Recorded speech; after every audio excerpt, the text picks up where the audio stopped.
gentlemen, it's your boy back at it again. Welcome to another edition of the Rico Report, brought to you by you know who. It's the Buffalo Fanatics. It's the Rico Report. I am your host, Rico. Let's get right into it, folks. Fresh off of a wild card win, wild card weekend. Folks may want to call it that because there were 4 games that were decided within 7 points, folks. Within 7 points. When 1-score games, 4 games decided by that. And then we had the Broncos. Listen, then we had, you watched that Steelers game. You kind of already knew what time it was. The minute the Steelers got awarded that wild card game against the Steelers, you knew it was a wrap. You just didn't know how it was going to end up. They kept it close for as long as they could, and then things unraveled. And it unraveled defensively and unraveled offensively. It just wasn't good.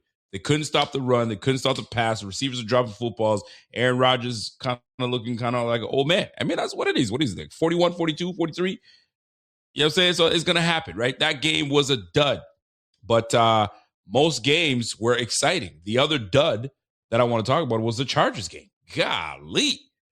Let me tell you something, man. I try to pay attention to just my Bills, and as a football fan, you pay attention to a whole lot of other things. There are a whole lot of other things you pay attention to. But one team that frustrates me when I watch them, bro, the Chargers, absolutely, they frustrate me. That's not even my squad. I could care less about the Chargers, but watching Herbert, they can't run the football. Herbert, the minute he's off of one read and he feels that pressure coming, he freezes and just gets pummeled. You let the New England Patriots look like a juggernaut. You let them look like a juggernaut. And we both know there ain't no juggernauts out there, man. They're a good team. Don't get me wrong. They're a well-coached team, but golly, them Chargers, bro. Like, Herbert, when it comes to playoffs and Herbert, bro, cut it out, man. Cut it out. I don't know what needs to take place. So what do? They make some changes. So anyway, it is what it is. The Eagles make changes. There's a bunch of changes all over the league. Mike Tomlin has decided to step down from being the head coach of the Pittsburgh Steelers. I don't know if I saw that one coming. I'm not sure if I saw that one coming. Most folks might say, you know what, they expect him to come back. I saw a lot of arguments saying, hey, they should bring him back. Not only bring him back, but retool everything. Get rid of some high-priced players that would get you some assets back, start all over, rebuild with the same coach. They weren't having that, and neither was Mike Tomlin. Mike Tomlin said, bro, it's been real. I gave y'all 19 years. Y'all never had a losing season with me. I gave you a Super Bowl. I've given you 7 straight playoffs, but I've also lost 7 straight playoffs. So you know what? Maybe if I'm so bad, if I'm no good at this, I'll step down. Maybe you guys will find a coach that will get you over the edge and get you over the top. I don't know how quickly these Pittsburgh Steelers will do that. I mean, they went from what? Who was the coach before Tomlin? So you had Tomlin, you had Cowher, and then you had Chuck. I think it was Chuck Noll. I don't know if I'm saying that right. So like they haven't had many coaches, 3 coaches in the last 40 years, bro. That's incredible. 40 plus. So I knew Cowher. I was thinking of the coach before Cowher. So I was Chuck Noll. I knew it was Chuck something. So Chuck Noll, Cowher, then you get Tomlin, and now who? Right? And there's a reputation that comes with it, man. Any coach that comes in here, we want to make sure that we give you success. We want to hold on to you as long as possible. And we're not trying to be that a team that has a carousel of coaches. So that'll be interesting to see what and who goes to the Pittsburgh Steelers. Now, question is, are they a desirable team? Are the Pittsburgh Steelers, when you look at the Pittsburgh Steelers and their roster, are they desirable? I don't know, man. So some might say he's been doing a whole lot with very little. I mean, really, the problem with Mike Tomlin is that brother never really had a damn quarterback. Once Roethlisberger left, you had Mitch Trubisky, Kenny Pickett, Justin Fields, Mason Rudolph, Ducky Hodges, Russell Wilson. Bro, You ain't going to win with that. Then you got old man Rodgers. Bro, Rodgers is past his prime, man. I love Rodgers, like him, but he's past his prime. So, like, that brother's never really had a quarterback. So, when you don't have a quarterback, you can't do a whole lot. You can't do a whole lot. So, it is what it is. So, Pittsburgh's going to be looking for a coach. Philly just got rid of their offensive coordinator. We knew that was going to happen. So, maybe A.J. Brown can find a home if they move on from him. You know what I'm saying? We got plenty of room for you, bro, because these brothers dropping like flies over here. You know what I'm saying? So we'll get into the coaching and vacancies around the league, but that's not of importance right now. You know what's important right now to me? You know what's important right now to Bills fans is the fact that the Bills give us one more week of football. We get one more week of football because if you are a Jaguars fan, bro, Jaguars fans right now are devastated. They are absolutely devastated. Oh, Rico, why are they devastated? It was just they lost. No big deal. No, it's a big deal because they really thought they were going to win this game. They really thought this was the year. They really thought they were the hottest team going into it. And they really thought they were really going to beat the Bills. They thought we're going to stop the run. We got the number one run defense in the game. That's all the Bills have. Shame on y'all. That's all the Bills have. We're gonna stop the run, which they did, but they forgot something. They forgot something. The guy that wears the 1-7, he's not a normal human being. That brother's not a normal human being, man. You got 250 pounds of weight coming down on your helmet, on your face. So now they're thinking you're concussed. Then you have your knee buckle and hyperextend. I don't know what took place. So now you're nursing a bum knee and you try to make a beautiful and you hit your finger off a helmet, bro. Your hand. You're like Kia. My neck, my back. I ain't gonna do the rest. But you guys know what I'm saying, man. This guy was just getting hit all over the place. But the Iron Man that he is was like, no. These are. I'll get over this. You know what I'm saying? Put some ice on that. Put some Bengay on that. We good. Let me get this dub from my squad. And that's exactly what he did. The Jaguars forgot who they were messing with. They thought, take number 4 out of this equation, and the rest should follow. We're going to let him try to beat us with the pass. We got Greg Newsome. You know what I'm saying? We got Devin Lloyd. We got some boys. We got them boys. We got them jits out there for the Florida boys. You know what I'm talking about? So we got them boys out there. They just forgot. 17 is not normal. 17 is not normal. And they found out. The Jaguars found out. So big shout out to the Bills coming through and getting their first victory on the road. How about that? Of all the things that were going up against the Bills, right? The thing that was hanging over their heads was they haven't won on the road in the postseason since 1992, right? The 92-93 season, they haven't won since then.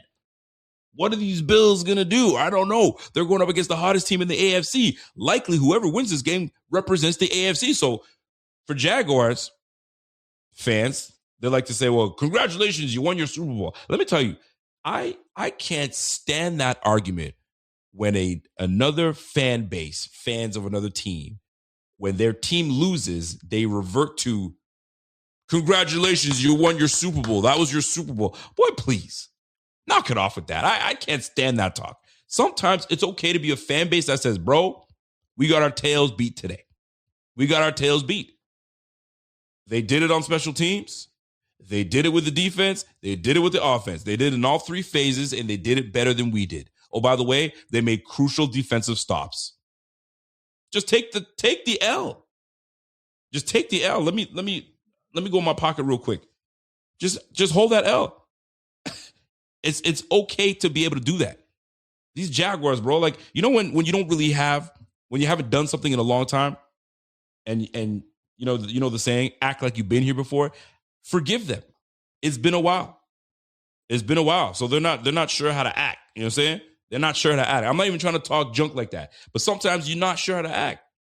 So, all right then. Enjoy Cancun. Enjoy Jamaica. You know what I'm saying? Enjoy, I don't know, go wherever you want to go. You want a peaceful what I'm saying, want a peaceful time, I don't know, choose wherever you want to go. It ain't gonna be next round. That's what I'm saying. Anyway, jokes aside, great game by the Jaguars. They fought hard. They really wanted it. You could tell. Obviously, you guys know I'm joking. I'm kidding. You know what I'm saying? You got to rib a little bit. But that was a damn good game because I'll tell you right now, I've never been in such state that I was in that game. My heart was, listen, I know Bot will tell you, listen, he'll tell you that he almost died 4 times. He'll tell you that, my heart rate was up. He'll tell you that he'll tell you all these things that was happening to him during the game. Whatever is happening to him, it was happening to me. And I was like, what is this feeling? Is this how Zeba feels every game? I'm usually a calm, cool, collected dude. But I was unhinged. I was unhinged. Even my daughter called me. She's like, Dad, that is not like you. I see you get excited, but that was over the top. I was like, bro, I don't know what took over. I don't know what took over me. It's just you get excited. These Bills, that freaking song really rings true. They make you really do. They make you want to shout. And boy, did I ever. So, folks, appreciate you guys tuning in. And we're going to get into my boy, my man, Mr. Carl Jones will be joining us soon. And we're going to talk all Bills. We're going to talk NFL. We're going to talk all things that are happening with these Bills, right? Receivers dropping like flies. My gosh, it's like, when does it ever stop? When does it stop? When does it stop where we could just catch a little bit of a break? And you know what? These are one of those situations where maybe there is no break. Maybe it's one of those situations where, bro, we're being tested. And sometimes you got to answer the test. You got to answer the bell. You got to answer that call. And right now, we got 4 calls to answer. We've answered call number 1. That was against the Jaguars. Right? Now we got the Denver Broncos, which poses different challenges. It's a different team, but there are going to be some things that we're going to there's some challenges that we're going to face against this team that is going to put us in predicaments, and we're going to have to find a way to find our way out of it and get a dub. We need to get these dubs. So that being said, there's a lot to talk about, and we're going to get into it, my man Carl Jones, when he's ready. I'm gonna let him chill. I know you're just getting in, right? So I'm gonna let you stretch, get you going, and when you're ready, you know what I mean, you get me through, because we're gonna talk about a few things before we get into Bills talk. We will get into Bills talk. We're gonna talk about the receivers, but we gotta talk about these coaching vacancies, and I'm curious to see where he sees 2 specific coaches going and if it's a good fit. And we're gonna play a little game. So you let me know when you're ready, and we'll get it going, ladies and gentlemen. I always like to introduce my man, Carl Jones, with a proper introduction. And the introduction he gets is usually with one of ladies and gentlemen, Carl Jones. What's going on, Carl? How you doing, boss? Hey, man, I'm good, pimping. I'm good, man. It's good to still have a job. I'm kidding. You know, you still got a job. You rough. I would still have a job regardless if the Bills win or lose, but it's happy to continue to still do the fun part of my job with the Bills advancing over the Jags last week. The Bills advancing over the Jags. Let's talk about it. Your initial thoughts when you're going into the game, was there some confidence that you had that the Bills could overcome, you know what I'm saying, this red hot Jags team, right? All that talk during the week is one thing, but once you know me how it is, you could prepare for the game, but once you get on the field and you start looking at the other team, you're like, all right, man, this is it. This is it. Did you see anything that was telling you, this game is too tight to tell? I don't know if these Bills are going to come through, or did you feel confident all the way through into this game? No, there were definitely, I think it goes both ways. There were some things to be super excited about. You saw that the guys were flying around on defense, a lot of crazy disguises, a lot of movement on the back end. So that leads me to believe that they were well coached and they had an excellent game plan. And then you saw the run game get stifled a bit. So you were like, will they be able to elevate beyond some of those limitations that we've seen all year when they haven't been able to run the ball? They struggled, and they were surgical in the passing game. Josh was accurate. The receivers were getting open. Joe Brady had a good game plan. So the ebbs and flows, they went through them, but I just want to give the guys, the coaching staff, the credit for executing everything that was asked of them on Sunday. They certainly did execute, man. I'll tell you right now. I'm not trying to be like, I want to be in the moment. But I gotta say, man, this is one of Bobby Babich and Coach McDermott's, I don't want to say best performances, but like they put up a great performance in a wild card round that we really needed. No. Say it with your chest, because we talked about this earlier at work. I said that was their best performance in the postseason in the McDermott era. Someone said, hold on, the Baltimore game in 2020. I said, yes, you're right. Outside of that, though, I think that was definitively their best performance when you take everything into consideration, the opposing team, the game plan, the execution of it. So, no, you say that, you ain't got to tiptoe around that one, my boy. That was...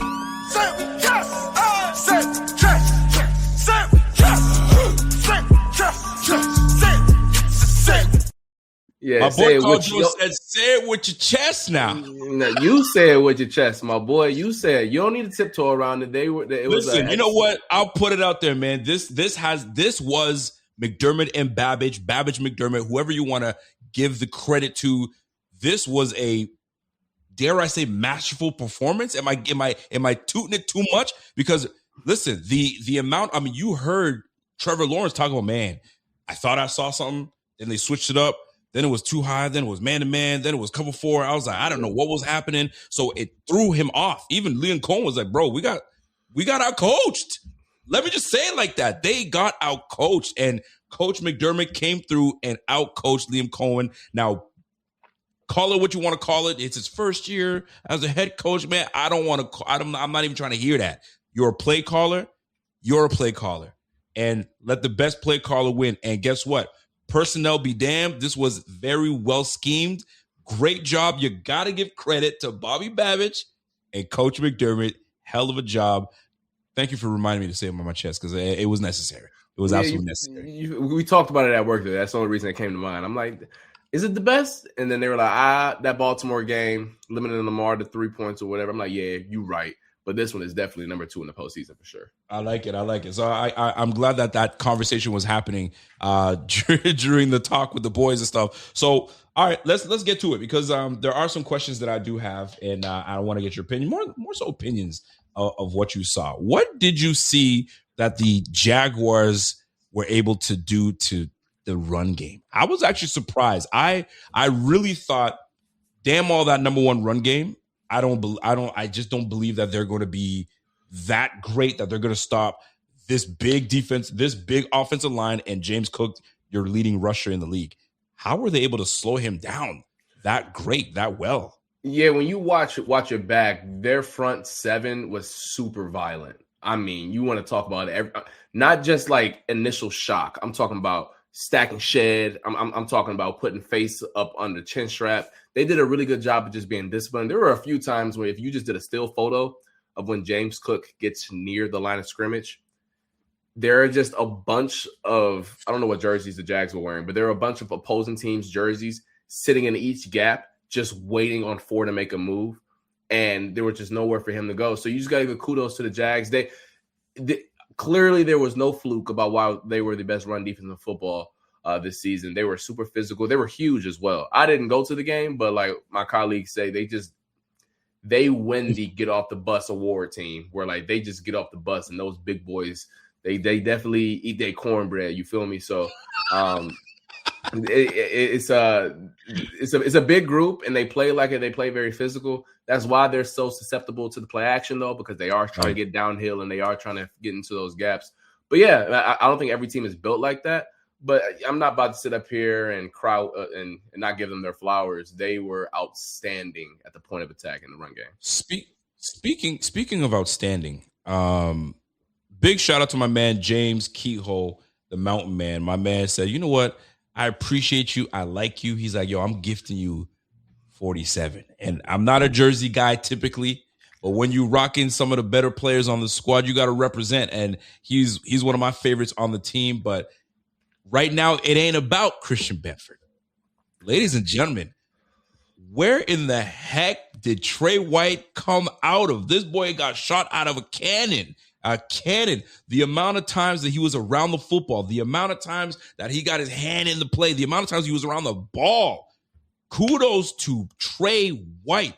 It's like he took a serum and went back to, 2020, 2021. This boy was looking nice. Like, not thinking about his knee, not thinking about his Achilles. He was just playing ball. And I loved everything I saw about Trey White. Trey White deserves defensive game ball because that boy was all over the field. Talk to me about Trey White and where did this come from?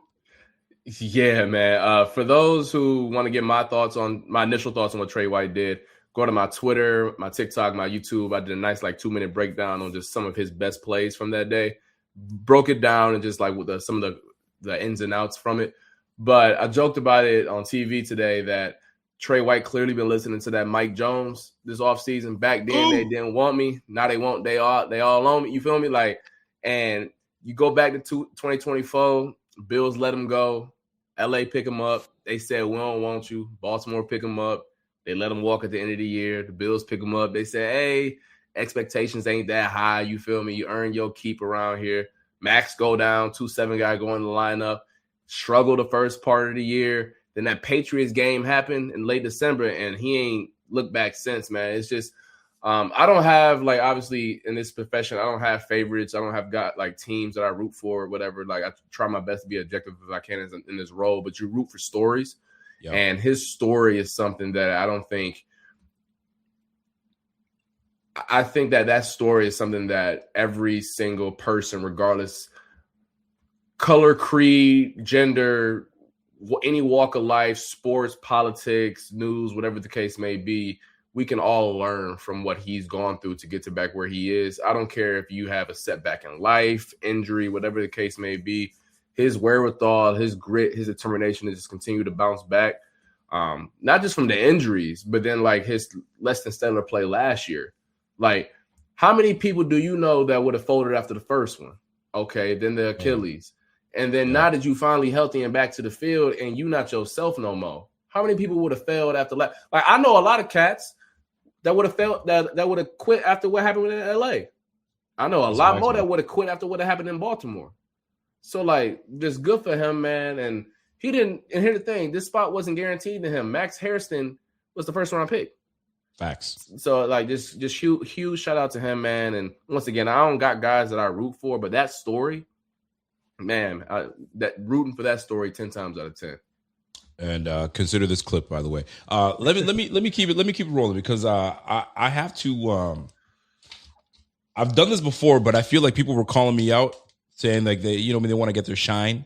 So they're like, "Hey, remember when you said? Remember that? Remember in the offseason when you?" They love to remind people. So I'm gonna go ahead and sign that apology form to my man Trey White because when the Bills brought him back, I was not a fan of the move. The reason for it, not because I didn't like the individual, because everyone knows that he's not someone you can't like. You love the guy. But I just felt the Achilles, the ACL, his time with LA, his time with the Ravens. And I was like, what was the point? What are we doing? Why are we bringing guys back that we moved on from? And then I started thinking, you don't bring a guy back like Trey White for no reason. They're going to allow him to compete.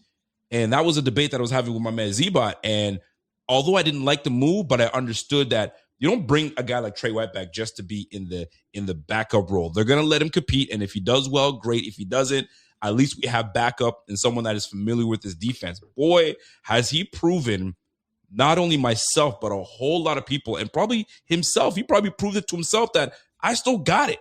I absolutely still got it. And this brother said, I'm here. I'm back to how I'm feeling. And right now you got Christian Benford and you got Trey White that's feeling like old Trey White.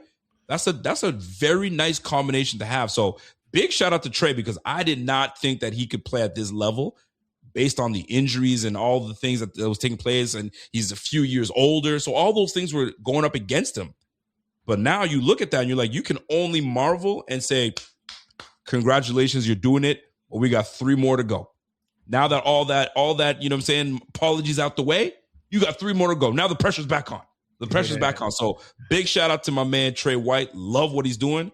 man, it is exciting to see. And how you close that game out with the batted ball, interception by Cole Bishop.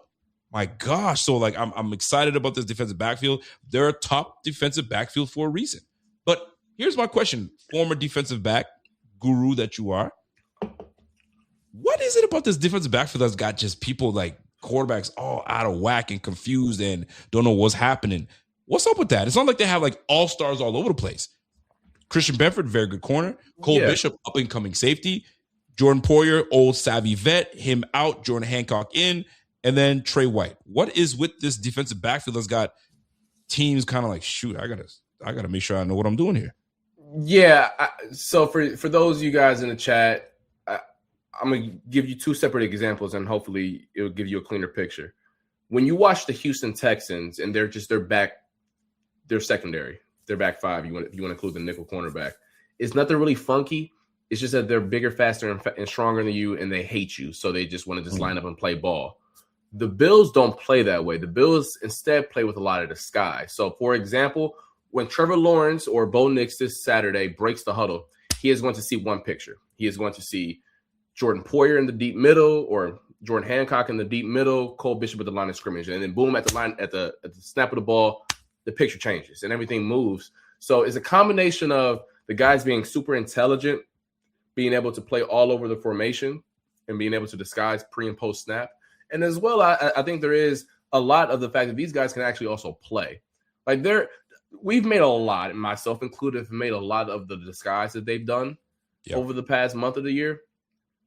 But there are a bunch of plays when they just line up and say, let's roll that ball out and let's go play ball, they win those reps as well. So I think I do want to tone down the chatter of, it's only disguise, and that's not giving the guys in the arena enough credit. Because listen, they don't play like the Broncos or Texans where they just roll the ball out there and let's just get into a knock 'em out slug fight. But there are a decent enough reps where they are man-to-man. Like, if you go to my ex, I showed you like 3-4 reps of Trey in man. He didn't get the ball on those plays, but he was in man coverage. Those just won't get highlighted on the broadcast. So I think those are some of the similarities in what makes this secondary so good and why they are playing at probably like a top 10 level over the last month of the season. I'd like to. I'm so glad you brought that up, because this is the second time you brought it up. So I'm picking up on your cues, and sir, we've been doing it a long time. So I'm feeling your vibe. So Trey White footage. I mean, we got to talk about it. I mean, I need a little voiceover from you. Are you good with a little voiceover while I play the clip? You want me to voice? The video has a voiceover. I know the video. I'm muting the video. I want you to talk to the audience so they see what you're saying. You feel me? Because I got to pick up on the cues, brother. The cue, man. Listen, man. If you look at the footage is there. I hear you. I hear you. So let me press play here, and then you can kind of walk us through it, so you know your own video. So basically, you let it go. We good. Let it go. So Trey White played phenomenal. Let's go to the final play of the game here. Trey's at the bottom of the screen, as you can see. It's man coverage, physical, tight, shooting right through the pocket, teach tape right there, physical ball game. But then here's another example of just him being physical where he doesn't get the ball. That's Brian Thomas Jr. in front of him. No spear, but run it back, though. This is where the technique comes into play. All right, let me run it back right about here. In this specific coverage, Trey White is supposed to be inside and underneath. Where does he end up? Inside and underneath. So if Trevor Lawrence throws that ball, that's either a pick six or that got to be the greatest ball of his life. So then you can fast forward a little bit because it's a voiceover on that play. But that, once again, that's a technician that is executing the game plan and what's asked of you. Okay, we can pause it here. So in this play right here, it's another form of cover four. It's like a bastardized version of man coverage. Long story short, Trey White, if there's anything that's immediately out, we got to jump it like a bat out of hell. We can roll it here, and because you know exactly what happens here. The old vet, he is going to see his cues. He sees that number 2. He comes out, I believe, around like the 5-yard mark. It's a coverage called palms that you learn very young when once again, it's a different version of cover 4. Number 2 comes out, bop, foot in the dirt. Let's go make a play. Gosh. Let me tell you something. And the click and close. You put them spikes in the ground. Let's get out of Dodge, man. And that's just amazing, man. And then this one is your traditional cover 3 that everyone plays on Thanksgiving in the backyard, but none of y'all can execute it because y'all all slow here in the chat. Once again, It's just You read four it. verts. It's first 4 verts, and his click and close to just read that, stay on top of everything. In this coverage, cover 3, what can you not get? What cannot happen? You cannot get beat deep. That's correct. If you play it right, you can undercut it and make a play. That's exactly what Trey White did here, man. He played phenomenal. And then this one was just another example, just good, man. I just showed it at the top of the screen, man, because he just super sound. And I said it on I said it on TV the other day as well. Trey White's not playing good for someone coming off of 2 injuries. He's just a good cornerback, period. But you're right, though. If Cole Bishop doesn't make this tackle here, that's a house call. Oh my gosh. That's a house call, my lord. All right.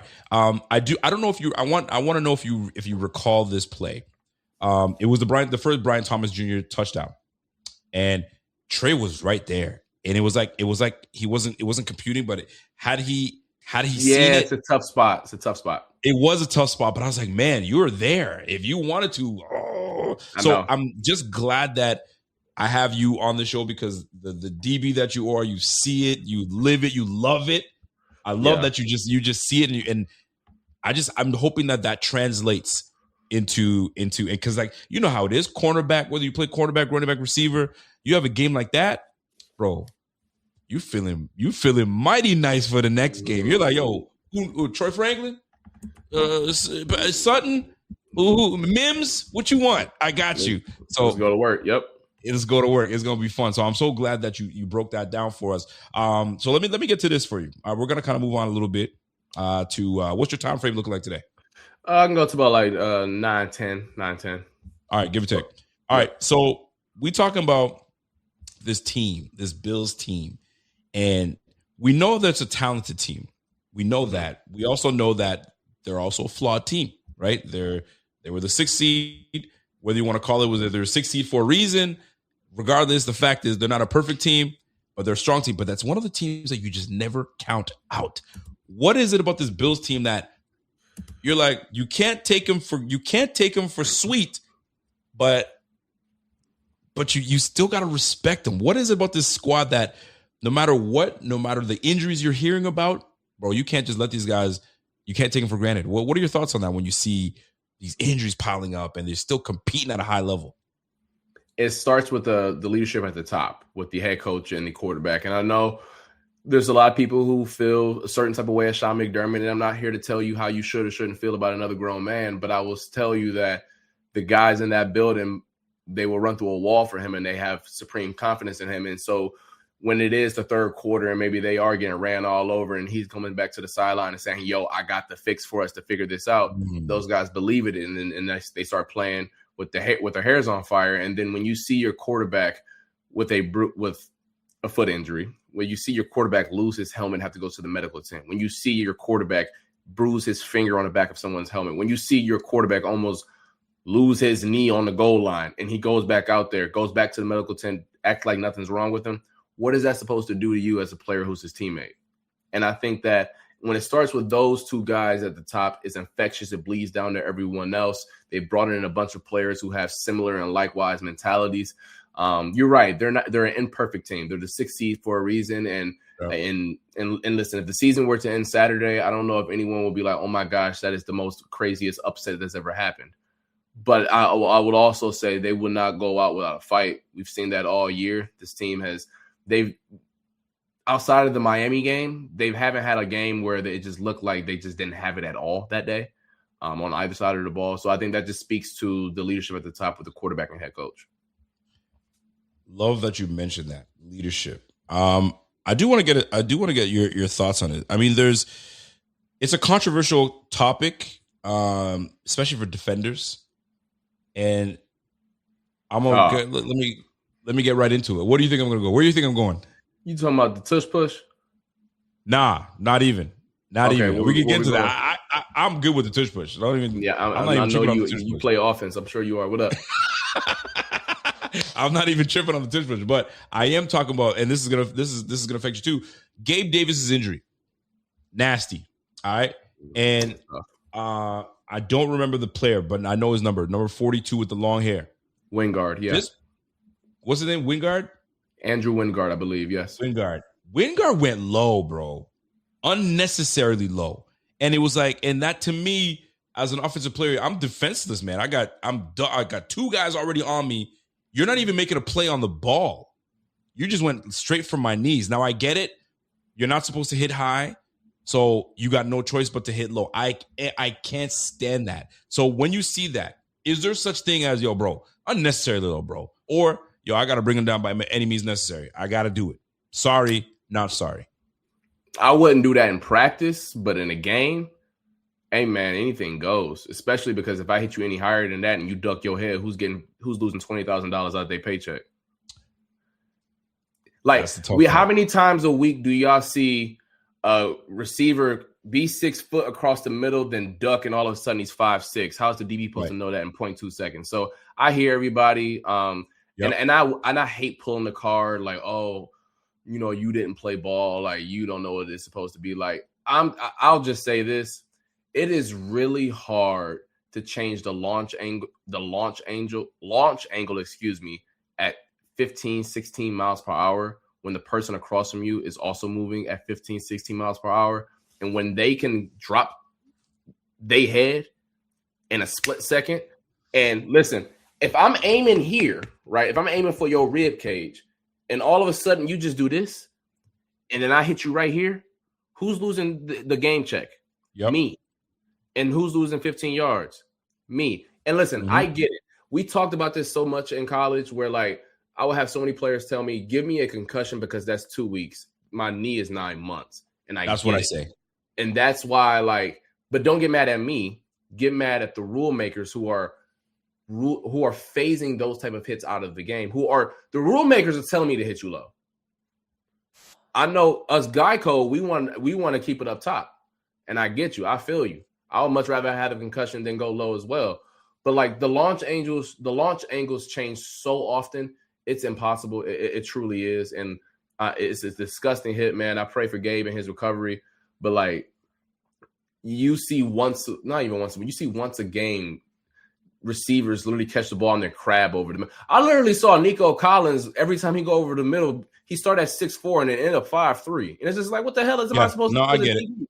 Like, and the more I'm looking at this hit, I mean, I still think it's unnecessarily low. But I mean, at the end of the day, your job is to tackle and bring the guy low. But it just seems like it's just the angle, the way his leg plants into the ground. Disgusting. There's a whole lot of stuff that's taking place. Nasty. Also, Gabe's a big dude.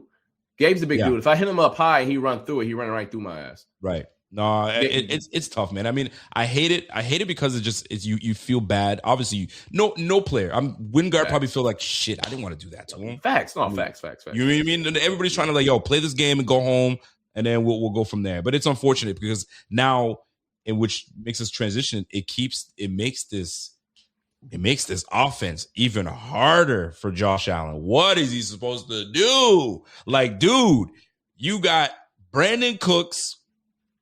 Now you don't have Gabe Davis. You don't have Tyrell Shavers. Let's get into that Tyrell Shavers situation before we start getting into the numbers.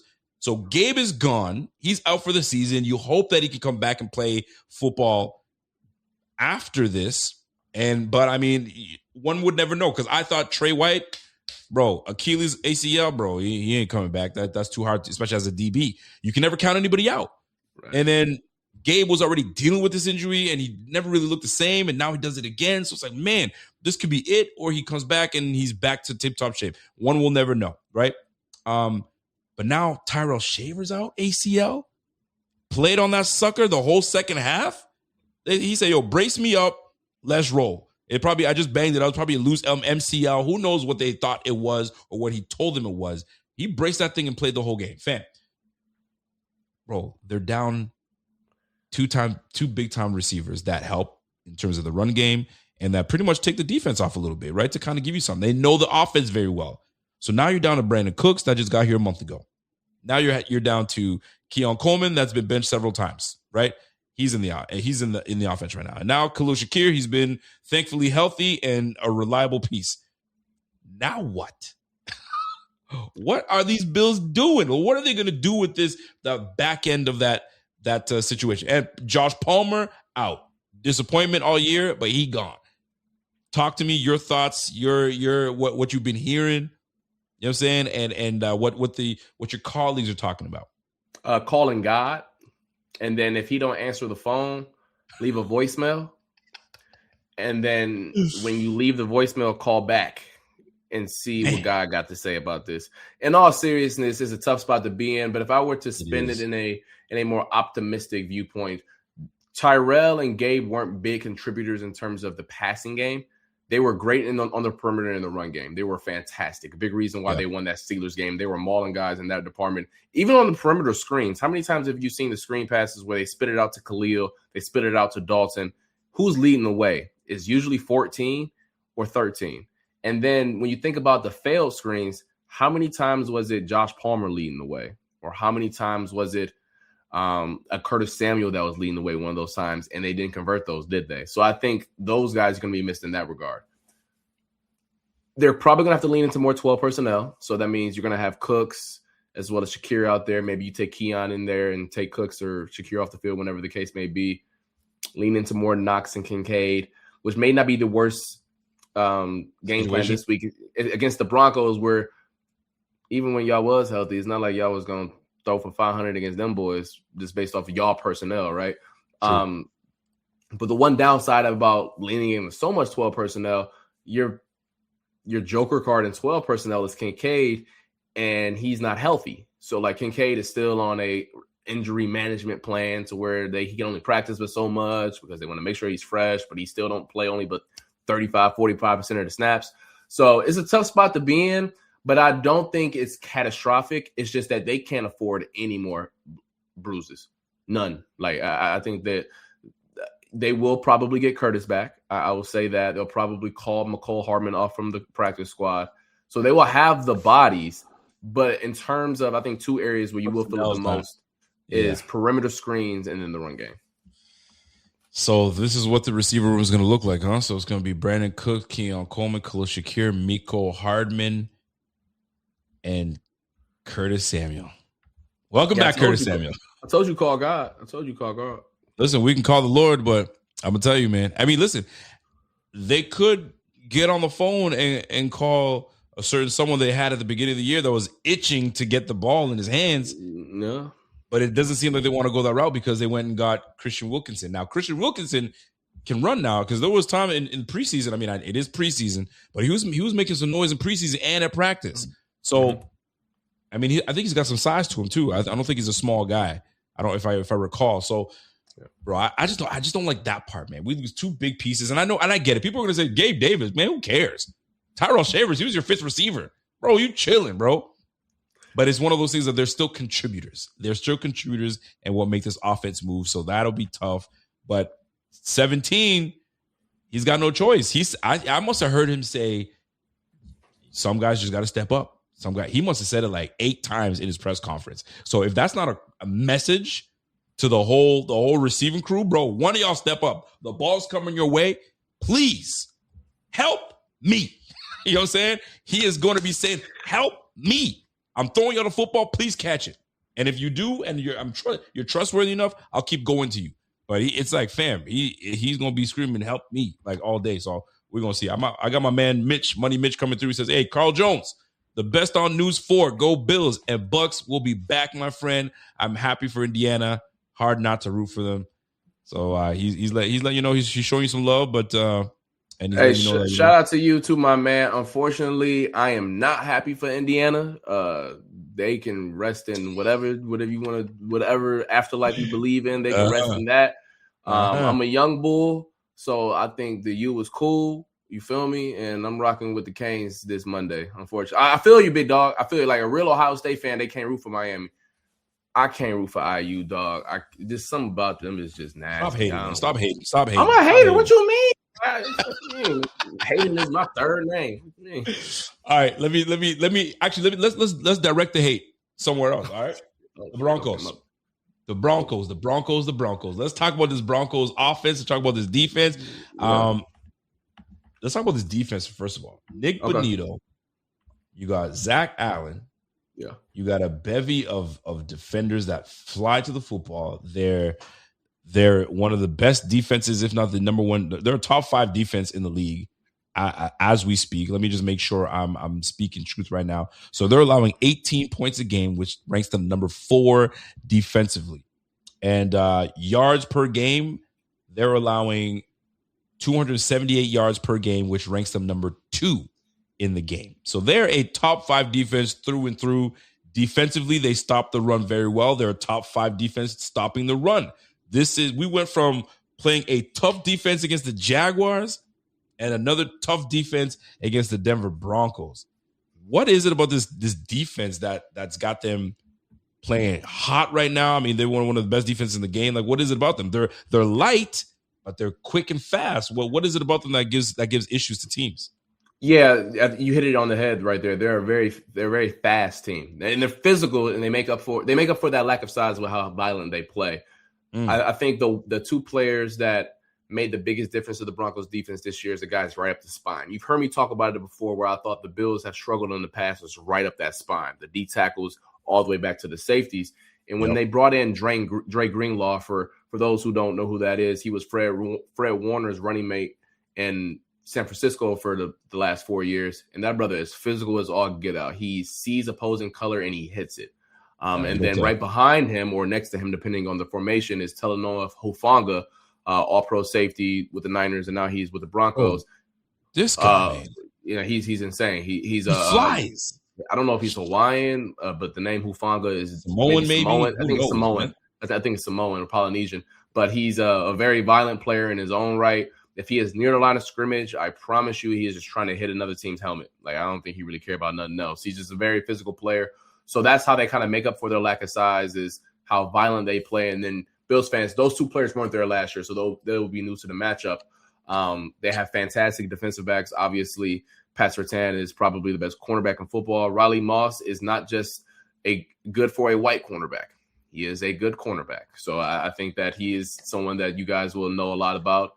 You mentioned the edges, and I think they get a lot of sacks. I believe they're like top 10 in NFL history with the 68 they've gotten this year. Nice. But I think there is a substantial gap between the Texans and Seahawks and the rest of the NFL in terms of the defenses. I think the Texans and Seahawks can play any game you ask them to. If they want to make it into a phone booth, they can stop the run. If you want them to get after the pass rusher before, they can do that too. The Broncos are best when they have the lead because they are much lighter on the outside. Nick Benito's 240. Jonathan Cooper's maybe 258 soaking wet. Jonathan Allen, I believe, is like 275, 280 in the middle. They aren't a big team. Thank you for pulling up those numbers. They aren't a big team.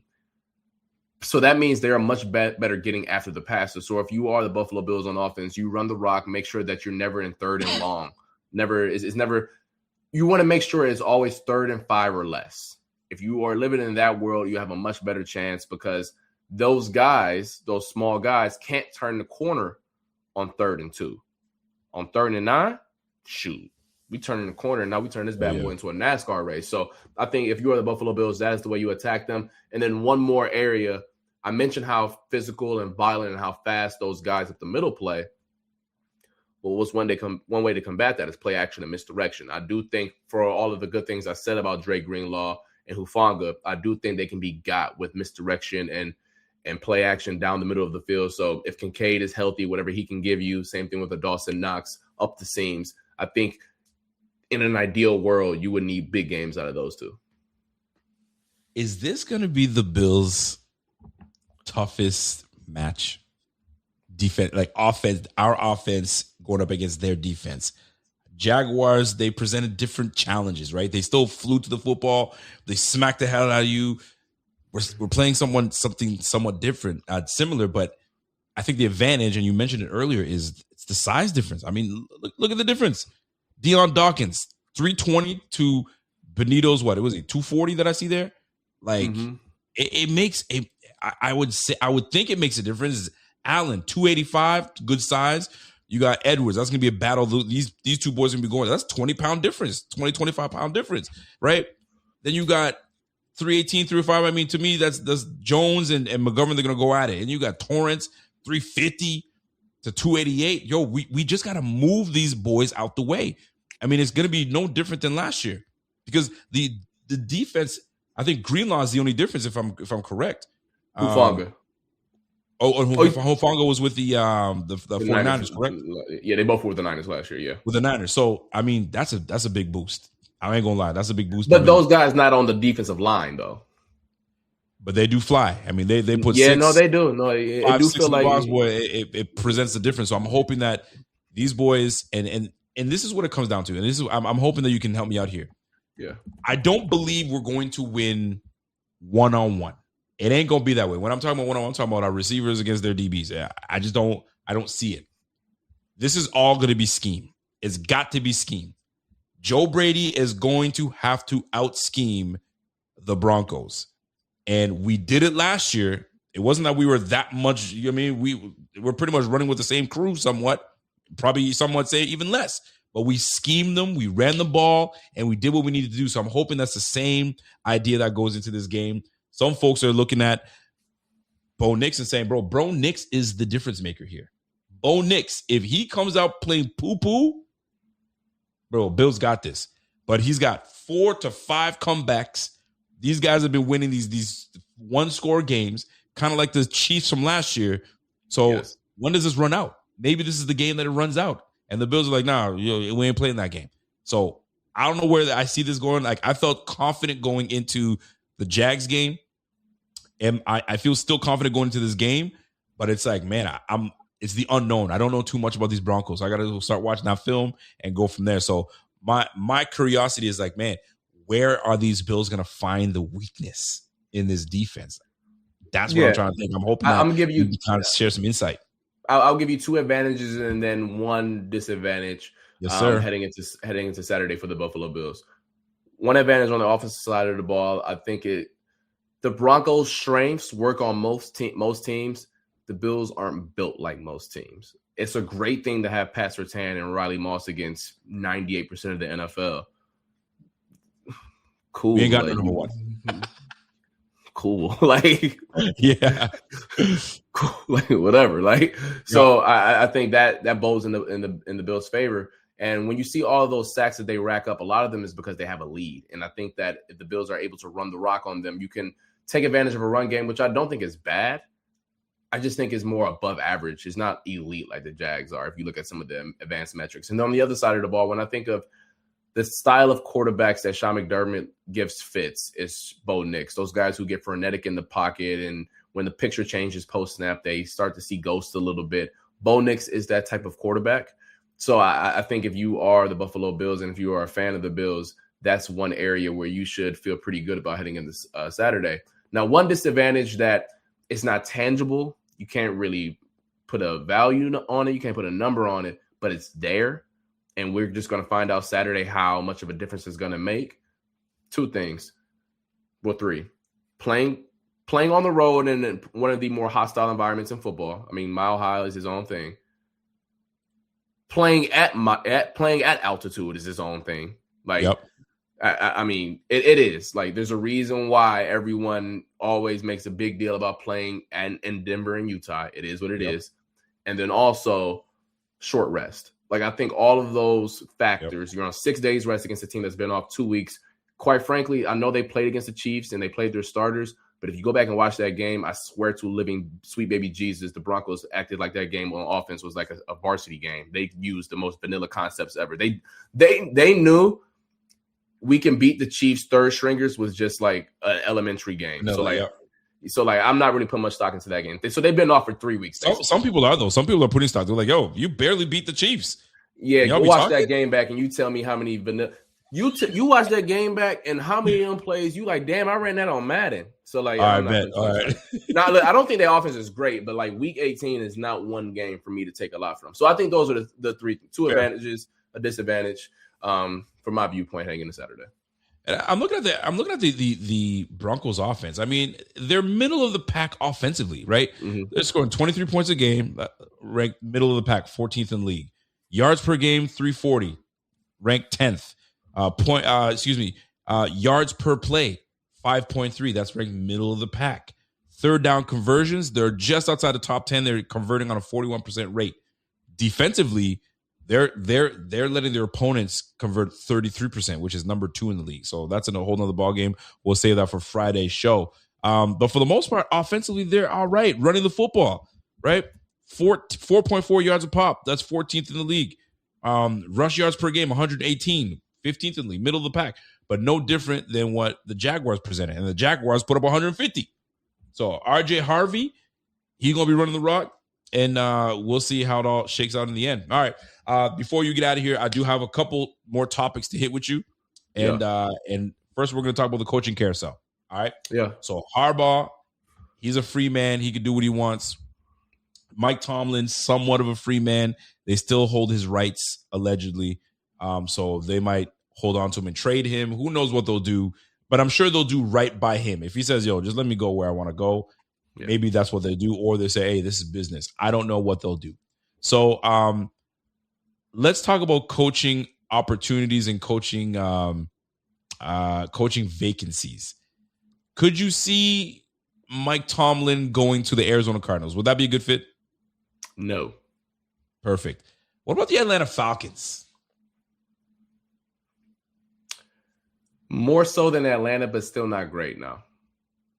Would John Harbaugh be a good fit for the Atlanta Falcons? John Harbaugh? Yes, I would see that. Yes, I can see that. I don't know if I see that, but maybe I can see it. Tomlin going to Baltimore. Nah, that's the beef is too strong. Nah. You think so? Nah, it's just the beef. Listen, owner was like, yo, I didn't like when he did this, but I mean, he was like, holy shit, let him go. I mean, do you want your franchise to win? Is it? I mean, as an owner, you can do what the heck you want, but wouldn't that be a good look though? It'll be a wild look. I mean, that'd be it would be wild. Be the Housewives of Baltimore type of situation. But it'd be something else. What about if I were to say Tomlin, Cleveland? I'm sure my family back in Cleveland would love it. Yeah, but you're going back to the north. You get to play. You're still in the north. You don't go nowhere. Tomlin going out there. I find that fascinating. I don't know if I like it there. Harbaugh, Cleveland. He grew up a Cleveland fan, so I mean, I'm sure people back at the crib will love it. But I don't think that's the situation that's best for him either. No. Miami Dolphins is open. Either one of them, Harbaugh, Tomlin. Those are the two top coaches I'm talking about. What about those two? What about that? I would say Harbaugh is a better fit for the Dolphins than Tomlin is. Vegas Raiders, stay away from that team completely, or is one of them good for that? Neither need to go there, no. Neither say F off. New York Giants. Harbaugh should sign with them today. That would be not a bad fit. I'll tell you right now, I'm looking at the Tennessee Titans, and I could totally see Tomlin fitting in just right with Tennessee. Your thoughts on that? I can see it as well. I mean, I don't know Cam Ward personally, but I can just tell that their personalities will mesh like a glove.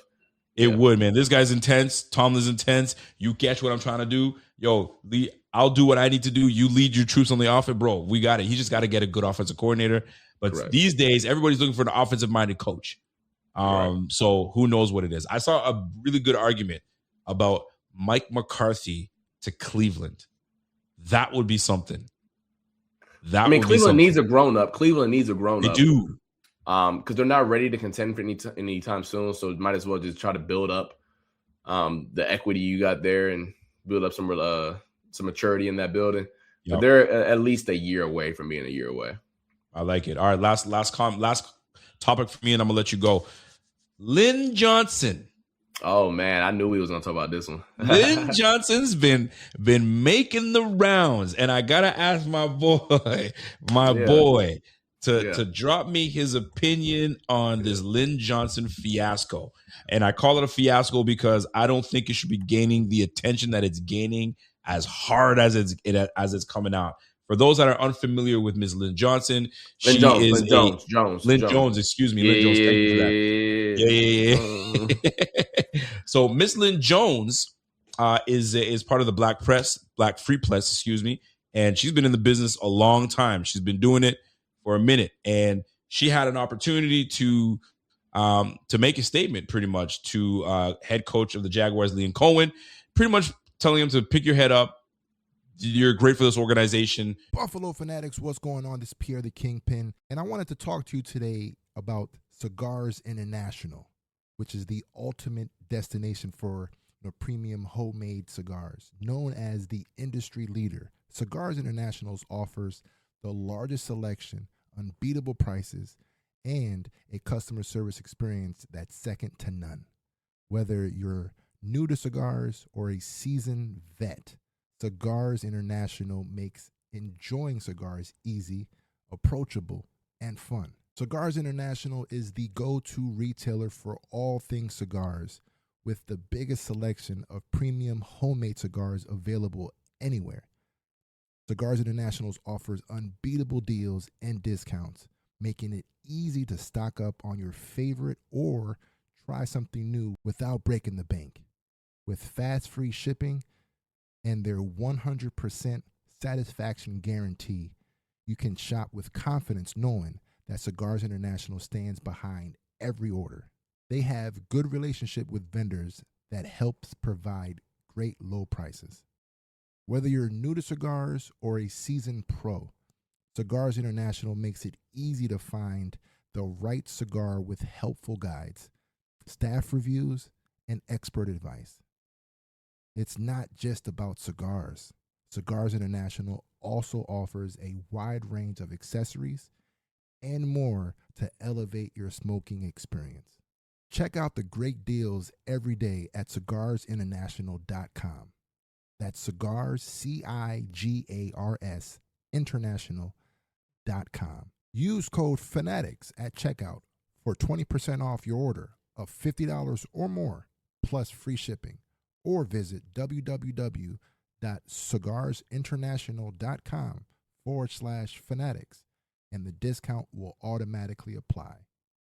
Again, use code FANATICS at checkout for 20% off your order of $50 or more, plus free shipping. Or visit www.cigarsinternational.com/fanatics, and the discount will automatically apply. You know what I'm saying? Et cetera, just being nice. And boy, oh boy, did the boys club of writing, the writing club, came for her neck. Was like, yo, what kind of BS is this? This ain't Mr. You know what I mean? You can't be nice in this. You got to ask professional questions, et cetera, et cetera. And she decided to clap right back, which I love, by saying, yo, I got receipts. I've sat with the best of them, asked questions, and that's what I want. And she said something that was great. She goes, when you get the mic, you say what you want to say. You have the right to be in these chairs. You say what you want to say. Whether it's a question, a statement, you say it. Go on and get your rocks off. And I have a problem with people coming for her neck because they don't like what she asked or the statement she made. Yet I hear bozo questions constantly from reporters. And I'm like, what kind of nonsense question is that? Right. Happens all the time. Yep. Your thoughts, and I don't want to say your thoughts. I'm going to put you on the spot.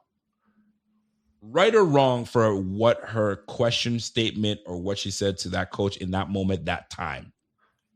Man, that's a lot right there. And it is a lot. It is a lot. I want to preface this by saying, when I first saw it in the moment without any context whatsoever, I was like, yo, she wilding. But then I started to learn more about Miss Lynn Jones and what she's done in that community and who she is. And then I started to remove myself from the situation. I don't have any problem with it at all, actually. And I thought that it was appropriate for what she is. My job as a sports reporter here in Channel 4 in Buffalo is to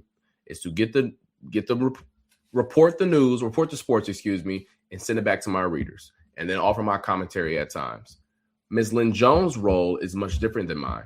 She is not a sports reporter. She does not cover sports. She is what you just laid out eloquently as someone who is a reporter through the Freedom Press, but she also, her paper is explicitly someone who speaks for the community. And I think that is the big difference, that a lot of people are kind of stuck in the old ways. And she's not. Here's the thing, though. She is legacy media. And I think that's the one thing that kind of rubs me the wrong way when some people say, oh, the way we've done things is not how you operate. She's been operating that newspaper, or a part of that newspaper, for the better part of 2 decades now. So this is just how she gets down. And that's the way that she conveys her information to her readers, and her readers appreciate and like that information. Would I operate in that manner? No. But there are a bunch of questions that legacy media, legacy writers that are much more established than me. I don't like their questions either, but I respect it and they get their point across. Also, I think a lot of people in this climate, and you can blame it on politics, whatever the case may be, reporters kind of like trying to express their complaints to social media, to the world at large. It will never land right because our jobs is so unique in weird ways that it will never come across as normal to like someone who is not in our position. So people who are crying wolf, it just will never land right. So I don't know what you're doing it for. So listen, I appreciate what she did. I thought it was dope. My job isn't to do that, so I would never do that in 10 million years. I would never say that to Sean McDermott. But if someone who had a similar publication to what Miss Lynn Jones has down there in Jacksonville, up here in Buffalo, and they made the same exact comment when I was in the press conference room, I wouldn't know what that publication stands for. I'm like, oh, okay, she's speaking for the people on the west side, on the east side of Buffalo. He is speaking for. So you know what I'm trying to say? Because there are so many different forms of media now, and listen, this thing is blown up out of proportion, and a lot of it is because a lot of old heads is stuck in the old ways. Old heads. She's not a sports reporter, y'all. Like that's what I'm not. That's what I don't think people picking up here. But you're here for sports. Why do you have to even encourage him? Yet you'll have a bozo reporter try to dig and try to get Shedeur Sanders to pit him against the coach. Hey, do you think you agreed with that call that coach made? F off with that dumb question. I love when players call him out, and I'll even go further. You don't got to comment on this. There's some guys that I see in your press room now, and I hear things from all these other places too. Don't get me wrong. Like just because I'm in Canada, don't mean I don't talk to some people that know some people that know some people. And there's some people in that room, and I think Mookie does a great job on what he does, and he connects with these players, and these players connect back. And don't forget, I have some relationship with some players on the squad too, and we talk when I go to these Buffalo events. And bro, I'm gonna tell you something, man. There is that little boys club in all media rooms, Buffalo, Jacksonville, wherever, bro. If you, at the end of the day, what I'm trying to get at is this, man. Yo, ask your question, do your job, and move on. Whatever this guy's doing or that girl's doing, Thank you, man. Business. And maybe because I'm young and I'm just operating differently, I don't really care what the next man got going on and how they get down. Facts. Whatever. Because here's the thing: out of the 20 questions that are asked, my audience in television, there are only certain questions that can go or answers that can go on TV. You know what I'm trying to say? Like if Josh Allen just says yes or no, imagine me putting yes on TV, just a 2-word second. That doesn't work. So I'm going for specific answers on TV. We aren't doing the same jobs there. Her job was clearly different, and good for her, man. I'm shout out to Miss Lynn Jones. Love all the Black queens and everything that she got going on down there, man. Once again, I thought Shorty was wilding when I first seen it, but she's not a sports. Like honestly, I thought she was like ESPN. Like now, I'll say this: if ESPN Jacksonville made that comment, you wilding. Like why is ESPN shouldn't be talking like that. NBC shouldn't be talking like that. But she's literally someone who created her newspaper to spread positivity on the Black people in Jacksonville. She wanted to spread the beacon of truth and spread love and peace and positivity on the people. That is the origin of her newspaper. So forgive me for having some sympathy for someone who wants to spread love and positivity. And her viewers, her readers want to spread. Her viewers and readers believe that Liam Cohen has done a great job at uplifting that community. Pardon me.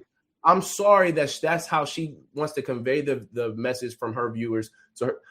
But once again, my medium wouldn't do that. But who gives a damn? That's not my medium. I don't know. It's a lot of old heads who be when you know what they say, right? I get it. The thing about the old days, they the old days. Catch up is what we say. Catch up. It's a new audience, new audiences. There's new ways to do things. I mean, not everybody. I mean, she's been here 25 years. That's why they be violating her. That's why my beef is. That's why my beef is with her. Because they tried to violate. She clapped right back. I don't know what you're talking about. When he said, I interviewed Tiger. I interviewed the president, Barack Obama. Yes, who are you talking to? That's the thing. And I'm sure you've heard this 10,000 times. And I know for people in the chat, y'all probably think I'm rambling, but this is something that pisses me off too. Passionate about, man. Talk about it, baby. Where people be like, oh, like the new media and all that good type of stuff. What you eat don't make me shit. What you eat don't take food off my plate. We are all part of the same ecosystem. Sure, are there things that I don't agree with? Yeah, that's what the block button's for, the mute button for. I don't get testy about people who don't. When I don't like something, I don't look at it. That's the problem with a lot of y'all cats. Y'all like being miserable. Y'all just like living in misery and pain and all that. So like, Cassandra, shout out to you, man. Like, there's a lot of miserable people out here. That's what it is. A lot of y'all see stuff and run to the misery. I run away from it. I got a fiance that I like and I want to hold her. How about that? Listen, I like that, man. Yo, hold on to your fiance. Don't be. Listen, that's one thing that I won't do is to get into. You'll never see me in this Twitter beef nonsense. And when people try to attack me personally, bro, is that serious, bro? I don't even do the block button. I just, all right, I keep it pushing. It's just not that serious. Yo, life is way too short. So shout out to you because I knew I could get something from you. You got to beat the sweat. We can talk about that once a week. I ain't gonna hold you. There's a lot of stuff about this industry that I learned, and I love my industry. Don't get it twisted. I love my industry. I love them to death. I love my job. But then I'm gonna press you even harder because I'd love to get the insight. But I'm gonna tell you right now, this has nothing to do with you. This is just me. We can't all be. Could you imagine if there was a whole bunch of John Wall rolls in a press room? Are you kidding me? That thing will be done in 2 minutes. The amount of negativity that comes from this brother, man, I can't. There's a lot of people that can't stand it. You know what I'm saying? So can you imagine that? Or you get a beacon of light from Lynn Jones comes in and says, hey, man, keep your head up, coach. You did a great job, et cetera, et cetera. Can you imagine looking over and be like, what is she talking about? Yo, and number one thing that reporters are supposed to do, check your sources. Check your sources. Check who that is. Who is Lynn Jones? Oh, snap. She's an OG in the game. Let me be quiet. Anyway, sir. I enjoy having you on the show. I had to kind of touch that button to see what your thoughts were on it. And I love that I got some insight. Yeah, that boy hit that red button for sure. Hit that red button. All right, my G. Listen, enjoy yourself. I appreciate you. And we'll definitely, hopefully, we're gonna be playing again next week. So we're gonna be back at it.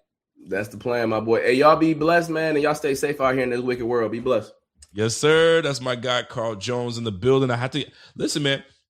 I had to get his opinion on that because I'm gonna tell you right now, man.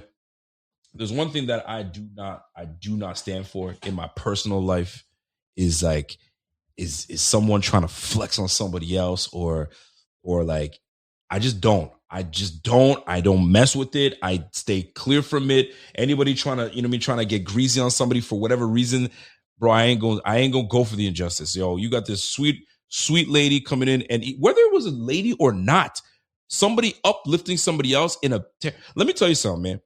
There are someone in your life. I'm gonna get personal. There are times in your life where you might be going through something. You might be going through something at a moment, time, and you're somewhere. Somebody might come to you and say something to you that you may not have expected at the time, that you would have expected it, but it uplifts you in that moment, right? It could be that, hey, man, I love your shoes, bro. That fit looks great. You could have been having a terrible day, but somebody just complimented you on something. That changes your whole aspect. That changes everything. You don't know what that message from Lynn Jones did for Keon Coleman.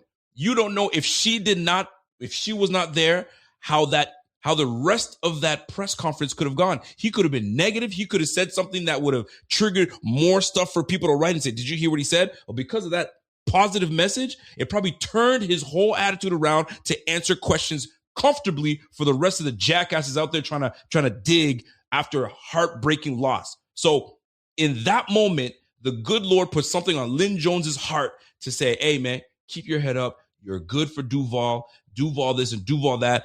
Yo, bump all that negative nonsense. Guys have been in the business of writing for 40 years and say, you can't do that. Can't do what? Tell that brother that he's a damn good coach. Tell that brother that he's doing a great job. Keep it up. It took 27 seconds for her to give that message to that brother right there. And that 27 seconds of that uplifting message probably changed his outlook on the whole day, where he can go home to his family and say, you know what? I got this. You have no idea what these moments can do to certain people, but you have the negative people that don't like it and want to push at it. And it's about the job and she's not doing the job, man. Bump that, man. God, that drives me nuts. Anyway, I had to get that off my chest because, golly, it just annoys me. How is that positive message affecting you doing your job. All right, you done? All right, let's get right back to it. Done. But they had to make it a thing, and you got everybody jumping in on it. And there's a lot of people that chimed in on this topic where I was a fan of that individual, and now I look at them differently. Not that I'm gonna stop taking in their content, but I'm gonna look at them differently. Like, oh, so that's how you feel? All right, bet. All right, I know where to put you. You know what I'm saying? Golly, and this is not even a woman-man thing. This is not even a black and white thing. It could have been a 20-year-old just getting out of, journalism school that said, hey, coach, I'm new to this thing, man, but I thought that you did a fantastic job. Anyway, let me get to my question or whatever the case is, man. It's that message in that time for someone. There's always the good Lord works in mysterious ways, man. Sometimes there's a message that you needed, and it came from a perfect stranger. But that was enough to kind of uplift you for the day. And I'm done with that. I'm gonna drop it at that. Anyway, I had to get that off my chest, man. I felt that, man. When you see stuff like this happen, bro, it's crazy. Y'all should see YouTube comments. Me and Z-Bot, we just here doing our thing. You got people in the YouTube comments afterwards saying, how could Z-Bot go off and lose his voice? What an idiot. The poor guy is just yelling for his squad. He happens to lose his voice, and somebody calls him up for being an idiot, and he should never lose his voice just for this. You have a guy, you got someone in the comments saying, Rico and Bob, man, Rico can't hold a conversation. He can't hold a conversation. What? Do you know how long I've been doing this? Like, we just had a damn good conversation with me and my man Carl Jones, and you got an idiot say, but do you think that bothers me? Man, keep it pushing. Keep it pushing. Yo, the devil is a lie. The devil is a liar, boy. They're going to try to do everything they can to kind of throw you off. You just got to keep it pushing. You got to keep it rolling. That's crazy. Isn't it crazy? Am I going too much? Are you guys enjoying this type of content, this type of conversation? Because, yo, that drives me nuts. When people just go out of their way just to be that dude or to be that girl. For what? You know what I mean? Just to kind of get a rise, and you get the rise, and then what? I will never allow that to bother me ever. Ever. Stay positive always. All right. Here we go. Let me keep pushing with this Bills Broncos, right? And let me cap off with this Jaguars first. So with this Jaguars game, there's a few things I got to get off my chest because I just loved what the Bills were able to do. I love what the Bills were able to do. But before I get there, if you guys have been living under a rock, you guys know I'm a fan. We're all diehard Bills fans. I have to ask, were you guys in any way like this reacting to the game? I need to know. I need to know. Jeff King, I saw you call me. I'm going to take your call in just a moment, brother. I got you, brother. I got you. I promise. Right? I was watching the game just like every one of y'all. And when the game ended with that game-ending interception, I lost my mind. I don't know if you guys have been able to see the footage of me, and I have to play it because I just think it's just necessary. So let me open this up so you guys can see my tomfoolery. And please, were you like this watching the game?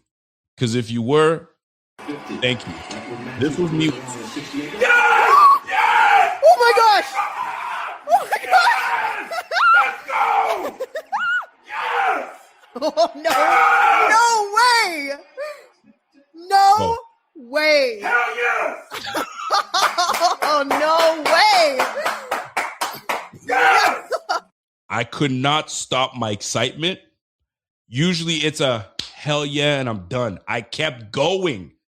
Who does that? Me, apparently. And apparently thousands of other people were like, bro, that is me. Oh! I feel so good. I'm absolutely. Let's go. One more time. Oh man. Let me tell you something. No way. That's how much I wanted the Bills to win that game. Oh, pretty. That's how much I wanted to win that game. I was pumped for that game. Y'all have no idea. And here we have it. Couldn't stop. Oh. Look at me. Atta boy. Hot mess. But here I am. Were you guys like this? Please tell me I'm not by myself. Oh my goodness. I'm watching this. I'm like, take the knee. Let's go, boys. Other day, Take you that. got this. I'm like, and you know what? Bless my wife, man. Yo, there's some wives that just don't F with. Look at me. I turn around. I'm like, could you believe this? Do you see what kind of game this was? I'm deranged, unhinged. But you know what? I take comfort. I take comfort in knowing that I'm just as crazy as every one of you guys in the chat watching this. Boom. Shout out to the wifey, because wifey, there's some wives and husbands out there, like maybe wives that are really into football and the husband's not really, or vice versa. They're like, yo, would you calm down? Would you stop? You're doing too much. Bro, wifey's right there with me. Love that girl, because Yes, we've been rocking it. Oh, So imagine, that's the wild card game. Bro, I don't know if I got it in me to go anymore. I don't got the energy. I don't got the energy to do that for the Broncos game. And then going up against the Patriots or the freaking Texans. And then the Super Bowl. I ain't got the energy for that, man. I do not got the energy. Please tell me, smash that like if you were something like this. If you were something like this in this past game. So I had to play it because that's me just putting a nail in that coffin of that game. It's over and done with. Zeba lost his voice. I thought I was losing my voice. I was hoarse the whole time. Y'all couldn't really kind of catch me. Boy, it took me not to go run outside in the streets in my neighborhood and yell to the top of my lungs. But bro, everyone knows I'm a Bills fan. They already know. So if they hear screaming, they're like, oh, there goes Rico again. But I'm not one to go. I don't do that too much. My daughter, my eldest, she was like, Dad, I knew that this game meant a lot to you because this out of character.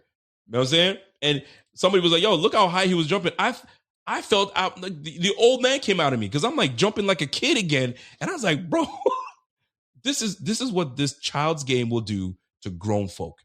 You know what I'm saying? Male or female. We will run around like bozos just because your team won. And it's only the wild card. It's only the wild card game. Crazy. Anyway, appreciate you guys always, showing love, because you guys have been showing love on my Twitter and all that stuff. And then I had one of my brothers from my church was like, hey man, you should add the praise music to this video and then just let that thing run. I was like, you know what? I'm on it. So if you see some praise video coming afterwards with me jumping all over the place, that's what it's going to be. Anyway, let me get right back to this Jags game and what stood out, what was lovely, what was great. And we can go from there. So let's talk about it. The good, the bad, the ugly. The good, the bad, the ugly. And then we can, my man Brian Bowers, yo, F around Rico and you're going to end up tweaking a hamstring. Bro, I'm telling you, I was surprised they didn't buckle the knee. There would have been 3 on the IR, man. It would have been me, Shavers, and Gabe. ACL torn, out. All right. The good, the bad, the ugly. Let's get to it and let's talk about it. There were a lot of good things that happened in this game, and let's talk about it. Jeff King, I still want to get you on that call, so hang tight, brother. The good, the bad, the ugly. Let me talk about it. Let's talk about like our quarterback, Mr. Josh Allen. I can't stress it enough how great he was. The banged up head, the banged up finger, the banged up left knee. He already dealing with bone bruise / foot issues. And this guy gutted it out. And even today in the presser, they say, hey, man, how you feeling? He goes, I'm actually feeling good. This guy is unbelievable. They asked him, what is it about you that just keeps you tough? Like, what is it? Bro, I'm a country boy, man. He's a farm boy. And at the end of the day, when they needed to punish him, if he was being a bad boy at home, whatever, they say, hey, man, you're not playing the game. And that scared him shitless. He was like, bro, I want to play, so I had to behave myself. Bro, this guy, we are lucky to have this guy as our franchise quarterback. Say what you want about Brandon Beane. And we have been critical of Brandon Beane, but that is the one pick that has changed everything. I don't know how the Broncos skipped on Josh Allen. Why you would do that, how you could let him go is beyond me. But Brandon Beane took a chance, took a shot, traded what he needed to do, And that's what got him the moniker of big baller bean, because he wheeled and dealed and got what he needed. And that was a franchise quarterback. And you're seeing the fruits of that brother's labor, right? You're seeing it, right? 7 straight seasons of going to the playoffs, and we have an opportunity right now. We have an opportunity to win 2 more games. I say 2 more games because that Super Bowl, I mean, we got 2 weeks before that Super Bowl gets there because there's all that Radio Row stuff. You know what I'm saying? They got time to heal up. 2 more games to get to that big dance. And the Broncos are in the way right now. And we have an opportunity to take care of the Broncos. They're beatable because we played them last year. Are they going to be pissed off and ready to gain revenge on us? Absolutely. Are we going in healthy? We are not going in healthy. But this is the one thing that I do want to touch on. And I wrote it down in my notes here, but I want to make sure that I get this point across because I think it's super important. And if I can find it, this would be big. Because I'm looking at all the challenges that the Bills will face. I'm looking at all the challenges that we're facing right now. And there's a lot riding on the season. There's a lot riding on the rest of the season to get to the playoffs, right? And this depth, these injuries that we have, it's all about the next man up. We know that. Josh must have said it a billion times. Somebody's got to step up. Somebody's got to say, he must have said it like 10 times in his presser. That's a clear message sent, right? A call of action sent to his receivers to say, I don't got to tell you anything else. Step up. Keon Coleman, Curtis Samuel, whoever is called up, you got to step up. But sometimes it's not just about the next man up, right? It's usually January football. Okay, and I wrote this down because it's not about in the playoffs. It's not about once you get to the playoffs, you get to the wild card round, divisional, all that. Once you get to January playoff football, it's not about who's the healthiest. It isn't because everybody's banged up. It's about who can function while they're broken. Who can function while they're dealing with ailments? Who can kind of get over that pain and say, my team needs me, I'm ready to rock, right? Skill positions, of course, we're going to need these guys to step their game up, right? We're going to need more reliance on scheme going into these games. We're going to need more Josh creativity going into these games. And the defense, I need y'all to be on top of your communication. That's what it comes down to. But it comes down to not being healthy. Forget about the health. It's about who's stepping up next. Who can step up while being hurt? Everyone's hurt.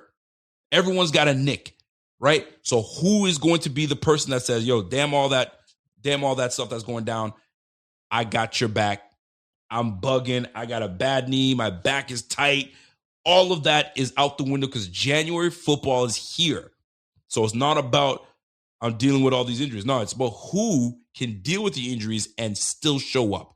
That's the biggest thing that's going to be present. That has to be present going into January football.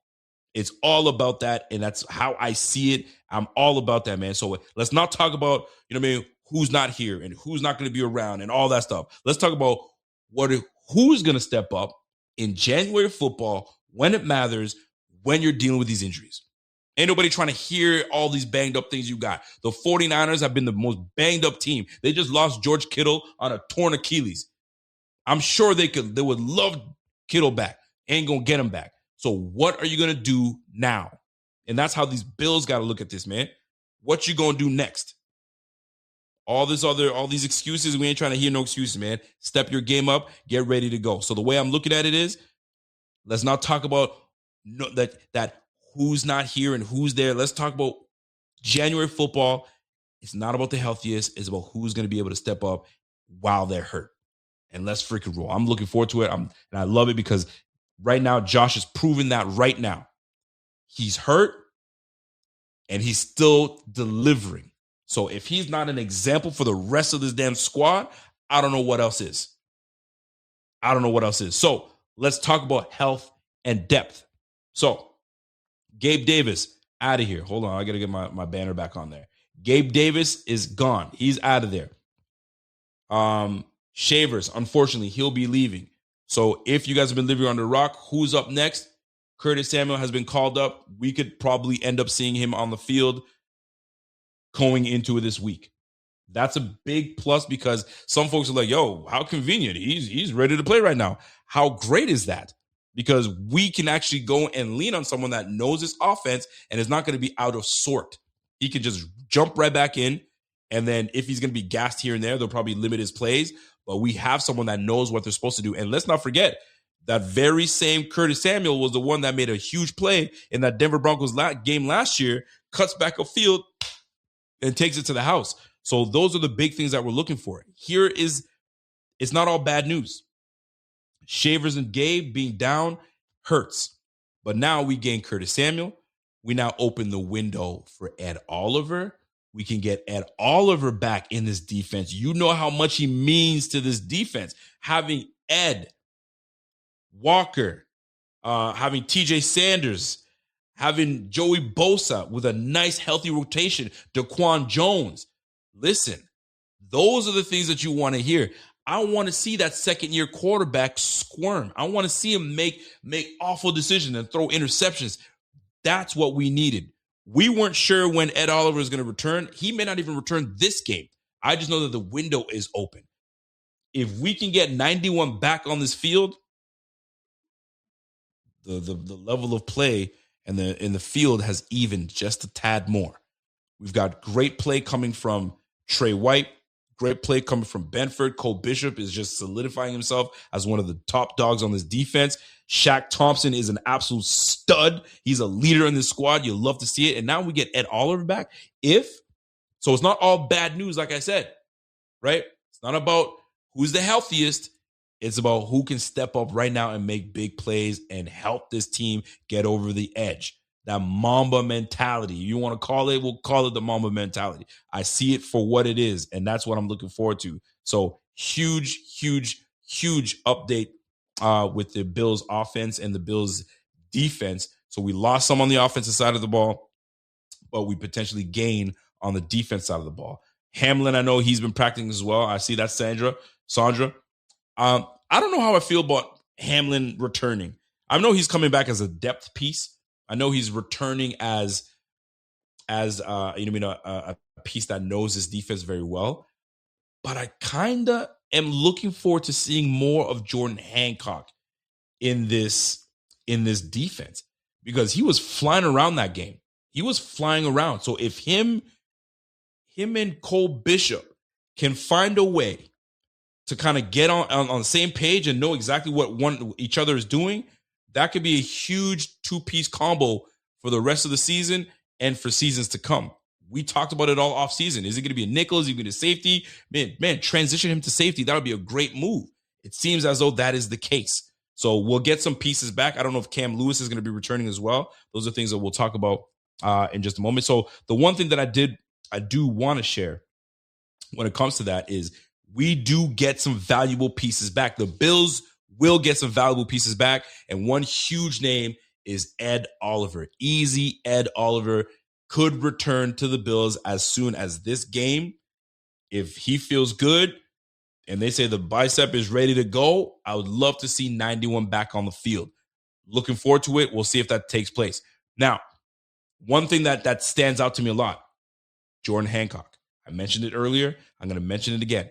Jordan Hancock's addition to this defense alongside Cole Bishop could be something that Bills fans should be excited about. You've got youth, you got excitement, you got edge, and you have a safety smaller in stature, but he comes downhill and will sock you. I like what I'm seeing in that regards in terms of those two young bucks back there. You have to give credit to McDermott on his development skills because he's been able to get these guys ready to go. This rookie is now contributing on this defense. And the more you see from Hancock, the more you get excited. Don't forget, man, this guy was a playmaker collegiately. So him coming to this squad, I'm looking all the way forward to seeing Hancock and Cole Bishop, that tandem together to wreak havoc against any opponent that was coming up this way. But their communication has to be on par.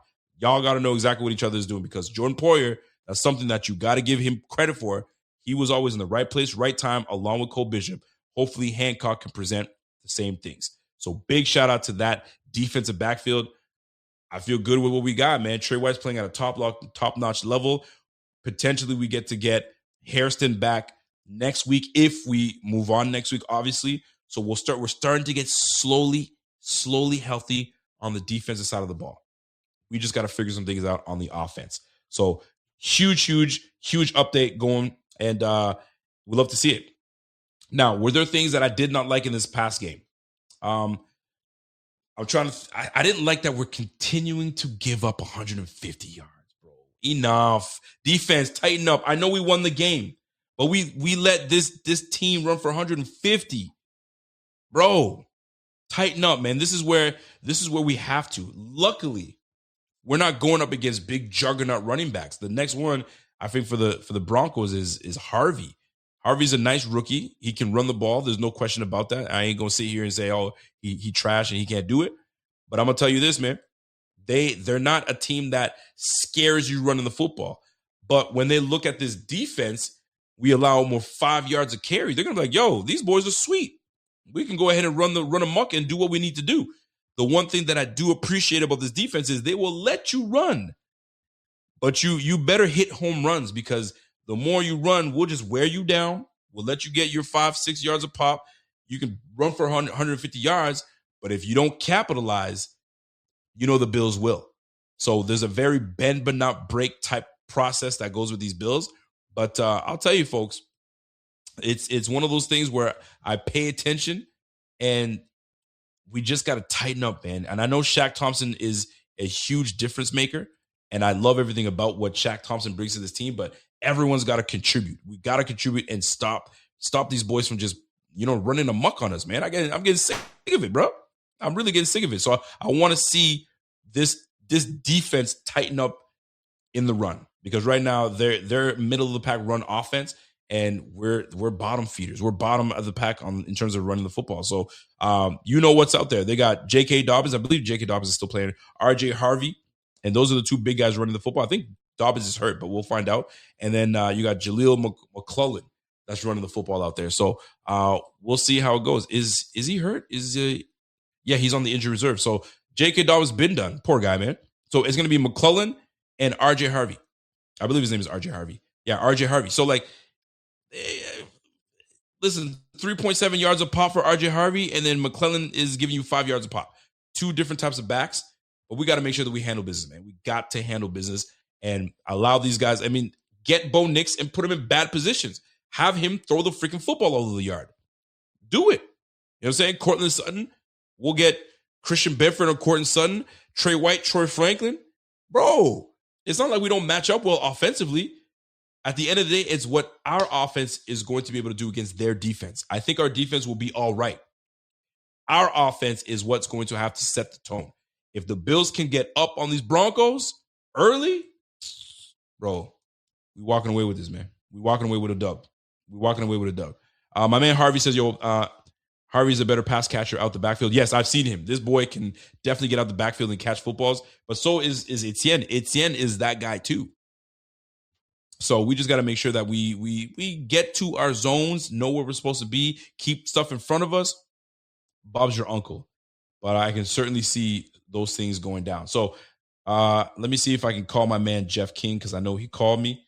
So I got to make sure that I call my bro and get him on call. Listen, I got 20 more minutes that I can be on call. So let me get these super chats in, and then I'm gonna take that call that Jeff King was trying to give me. Speaking of my man Jeff King comes in with a huge super chat. I can't tell you how appreciative I am of this. You guys have no idea. Y'all don't have to do this. The fact that you guys do stuff like this, it means a lot to me. It really does. And I can't stress that enough. So y'all work hard. I know how the economy is, man. The economy is tough. And the fact that y'all doing this to help this channel grow, much love to you. My man Jeff King says, injuries, personnel we don't have, playing against the number one team in the AFC in their house. F all that. We have another week to believe. Take it, run with it, be grateful, and believe. The rest is noise. That means shit. Believe, Go Bills. Oh my God. I was talking to Jeff King the other day, and I was like, man, being, you know what I'm saying, in your 20s, your 30s, and your 40s in the 90s when the Bills were just going to playoff game after playoff game and Super Bowl after Super Bowl, the city must have been a buzz. The hype must have been amazing, but the heartbreak. And we started talking about the Four Falls of Buffalo. I believe it's called. I have yet to watch Four Falls of Buffalo. I just can't bring myself to watching it because I'm not trying to see, you know what I'm saying, heartbreak, bro. I ain't trying to see it. And Jeff was like, bro, if you haven't watched it, don't even bother watching it. Just keep your peace. And speaking of my man, Jeff King, here he comes on call, on cue. My guy, Jeff King, what's going on, boss? What's up, brother? How are you, man? I am great. I was just talking about the Four Falls of Buffalo, and you're like, yo, do not watch it. Stay away. I lived it, bro. I lived it. So I'm just telling you, it's brutal, man. It's more brutal for me to watch it than probably you. But it's brutal, you know, because I went through it. Listen, I don't blame you, and I'm not trying to sit here and cry and like a blubbering baby. I ain't trying to do it. Oh no, I know that. I'm just saying, anybody who lived through it, they know, man. It's, you know, heart wrenching. It really is. My man Walter says, I've always said I will watch the Four Falls after we win a Super Bowl. You know what? That's a bet. I'm never watching it until we win a Super Bowl, and then I'll watch it because I can get through it. I highly recommend it, man. Walter's a smart man. I highly recommend it. I totally freaking agree. Listen, because Jeff King, with a team that talented, go ahead, man. With a team that talented that we had, you know, we should have won at least two. We should have won at least two. At least two. At least one. Two would have been magnificent. My gosh. Jeff, can you talk to me, man? How are we feeling about the game that just passed? And summarize for me the game that just passed, because then I want to get into your thoughts on the game coming up. But the game that just passed against the Jaguars, what were you going through? Were you just as pumped as we were all when that tip ball went in the air and an interception, Cole Bishop comes down with it? Talk to me. What were your thoughts? I think I commented on your show and Bot's show that I wasn't worried about it. Ooh, I like that. I really wasn't. I was not sweating that game whatsoever. Really? I really wasn't, brother. I mean, you can go back and check. I just was not sweating it. What made you confident? Josh was not – well, because it's Josh, man. Gotcha. And I'm not saying that it's a cliche that, you know, we got 17. I'm saying it's just I know Josh, man. He had probably heard all this shit all week long. And let's face it, I mean, every freaking commentator on TV picked the Jags, with the exception of Dan Orlovsky. Yep. And that's probably because he's got a slot on, you know. Who knows? Chris Brown show. Thank you. He's got a slot on the Chris Brown show with Steve Tasker, and I get it. But no, I wasn't sweating that game at all. I really wasn't. I love that you weren't. What stood out to you in that game where you're like, okay, this team is different? Did anything stand out in that game to you where you're like, you know what? I believe that. I mean, we all believe, but like, did something stand out where you're like, okay, this is why these guys can go all the way? That 10-yard tush push, bro, 10, 11, whatever it was. It's like, I mean, to me, that's just determination. It's like, all right, F this shit. Excuse my French people, but this is who I am. But that's, you know, it's like these guys want this. Yes. They want this. They want this more. Because if you look at that one play, you see two guys that stand in the end zone from the Jags with their hands up in the air like, what the hell just happened? Well, he just got shoved in the end zone, man. That's what happened. You're right, because that number 20. Somebody just put your foot up your ass. Hell yeah. Because that number 20 was sitting there turning his back like, oh, man, they got the first down. Meanwhile, that pile is still driving towards the end zone. Dude. And then he goes running back in there like, oh, you're a little too late, brother. Listen, you ain't lying, bro. Okay, and those are the small details that matter in these games. So I'm so glad you brought that up, because I'm thinking of all the moments that happened in this game. Yo, that tush push was something, because I put my head down like, yo, we got the first down. Sweet. I turned my head and the wife starts yelling. I was like, whoa, they're still, what? Are you kidding me? They're still he's about to get in the end zone. My gosh. It was pure, sheer determination. Like, we ain't stopping. Love seeing it, especially that we did it on the road. That stood out to me a lot. So I'm loving every bit of that. So let's go to this Broncos game, brother. You weren't worried about the Jags game. How do you feel about this Broncos game? How do I feel about the Broncos game? Let me put it to you this way, brother. Because I hear everybody talking about it, yourself as well, and a lot of other people, and I get it. I understand it. That's what we have and what we don't have. At this point of the dance, does it really matter? Does it really matter? This is what we came to the dance with. This is what we got. Touche. So you're either going to go out on the dance floor and dance, or you're going to sit against the wall like a wallflower, and you ain't walking home with no ass tonight. That's what it comes down to. I got a feeling they're going to go out on the dance floor and they're going to dance. And the thing is, when we dance till the lights come on, baby. Well, bro, it is what it is at this point, bro. This is what we have, and moves should have been made earlier in the season to grab this one, and this one. They didn't. Can't cry about it now. Yep. Again, this is what we're coming to the dance with. I'm not sweating it. My point is with my super chat there, bro. Yep. You got one more year of life, man. You got to believe. You got to believe. You got to believe. You got one, or not one more year. You got one more week of life, man. That's one more than anybody else, man. You got to believe. Philadelphia Eagles are sitting home right now making their fucking reservation, as well as everybody else who lost. Pittsburgh, you poor Tomlin, for the love of Christ. I don't care what anybody says. The guy's a class act, man. He is a class act. He is a class act. All right. How many years did he go without a losing season? Listen, for the love of God, 19 years. 19 years without a losing incredible. season. Oh, yeah, he's got to go. He's got to go. That's crazy. But you know what? People they just get so sick and tired of seeing their team, because I think we'd feel some type of way too. Let's just say McDermott, every year, not a losing record, but every year we lose in the wild card game, and you see the same quarterbacks going beyond to the AFC Championship or Super Bowl or divisional round, and your team makes the playoffs, but they're eliminated every wild card game. There's comes a time where they're like, all right, something's got to go with this guy. But you love the guy, but you don't want it. And that's how I feel. Let's just say at one point, McDermott's here, and he's for years, we keep going to the divisional round, but we just can't quite make it. Because I've even heard, I don't know if you've mentioned this, but I've even heard people say Marv Levy should have been gone after the first Super Bowl, after the second Super Bowl, third. They should have let him go, but he was there for all four. So what? Damned if you do, damned if you do, damned if you don't. It's one of those tough situations to be in. Tomlin made his decision, but how do you feel about that with Marv Levy? I mean, I'm taking you back a little bit. Would you have kept it the same way? No, you're not taking me back, because we have had this conversation, and I love Marv Levy, class act, Harvard professor, smart as shit. Absolutely. But again, going back to the talent that we had, bro, we had how many All Pros?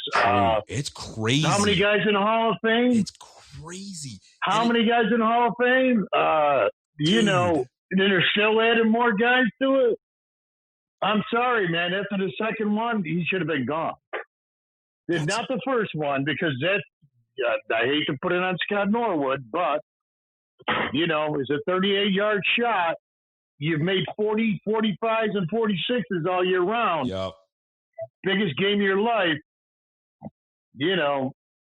It is what it is. It is what it is. Can't go back in time, bro. If you go back in time, you're right about that. I'd be a rich man right now. I hear you on that one. All right, last message before me. So what would you what's your thoughts going into this very game? Like, if you were to send a message to like Bills Mafia like right now, and you talking to them, you got their ears right now, and going into the Broncos, give us that Jeff King pep talk. I need a 2-minute pep talk from my guy Jeff King. What do we got?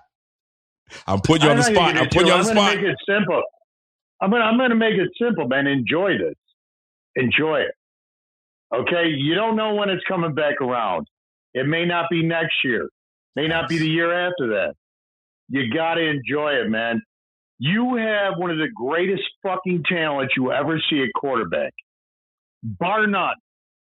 The man carried this. We would have, without Josh Allen, probably a 4-13 record without Josh Allen. I'm being generous right now. Right. Okay. You have, especially with the roster that we have this year, We might be like the Jets or Miami, okay? Enjoy this, folks. It is. I know everybody likes to go on the miserable side. Well, this one's hurt. This one's hurt. That one's not here. We don't have this. We don't have. Fuck all that shit. Enjoy it, man. Enjoy it. And that's sit back with your family. Enjoy it. Love it. And you know what? We'll try to enjoy it. I don't know if I can enjoy it sitting down and relaxing. I'm gonna be freaking. My blood pressure's gonna be all over the place. Brother, you need to be on my fucking hard medication, okay? After what I saw with that fucking video, holy shit! I'm telling you, brother, I need to calm my black ass down. God bless your wife, man. Let me tell you, God bless Jenna, man. She's great. She is fantastic. Listen, real shortly, I want to say that you and Carl were talking about that individual who was talking Lynn to Jones. the Jaguars coach. Let me tell you something, folks. In this world right now, with all this negativity bullshit, our country being divided, not getting into politics here. We got nothing but negativity in America. That right there was a breath of fresh air, man. It was. That's the shit you need to hear every day. Not all the rest of this crap. Like you were saying, man. One good word can make a person's day, man. Hell yeah. One bad one could ruin their whole life. Listen. And it's very serious shit, folks. People got mental problems out there. They go through depression. They're probably at the lowest in their lives. Be kind to one another. I love it. That's a great message. Jeff King, you are the man. My man. We're always, obviously, we're going to keep in touch. You have yourself a fantastic night. Are you working tonight or are you having a night off? I got a night off, brother. Hey, my guy. I'm getting ready to crash. All right, brother. Listen, love you, man. Love you, folks. We'll keep in touch. All right, be good, man. You got it, my man. That's my guy, Mr. Jeff King. He's not just my guy. He's our guy. He's your guy too, right? And that's a clear message, man. I'll tell you this much, man. There is a lot of nonsense that goes on, and it's important to know. It's important to know, and I'll tell you that what's important to know is that positivity is not a joke, man. It's not a joke. I'll tell you right now. The power that the words have, right? And death and life are in the power of the tongue. Y'all need to know that. Death and life are in the power of the tongue. What you say matters. So if you want to be negative and so on and so forth, sometimes that you can bring life to someone with just a small compliment. You know what I'm saying? Hey, love your look. Hey, keep it up. Hey, great job on that. The other day, I'll tell you right now, small little story. We have a crib that I've been wanting to take out of the room for so long. You know, we get all busy with life, and my son's been out of this crib for so long, but I just had the crib up, and my wife used to run a daycare, so she finally got rid of everything. I had to take down the crib, so I'm taking down the crib, and I'm doing all the stuff, and I'm taking it away. My son comes to me. He's 4. He comes over. He's like, Dad, what are you doing? I was like, oh, I'm just taking down this crib. He goes, hey, Dad, you're doing a great job. You're doing a great job. Walks away. Yo, just that little, you're doing a great job, bro, melted my heart. Because obviously my son's telling me I'm doing a great job, but it was the fact that he saw what it looked like. I put it away. He told me I'm doing a great job. And that was it. It felt great. That was for the next 20 minutes, I sat with a smile on my face. That's all that matters. Liam Cohen, hey, you're doing a great job. Duval loves you. You're doing what you're supposed to do. That's it. And you got people messing around, bro. I ain't trying to hear all that. Let me get to some super chats before I get out of here, folks. Appreciate you guys very much. My man Jacob, because Jacob comes in and says the Jags gave it everything they had.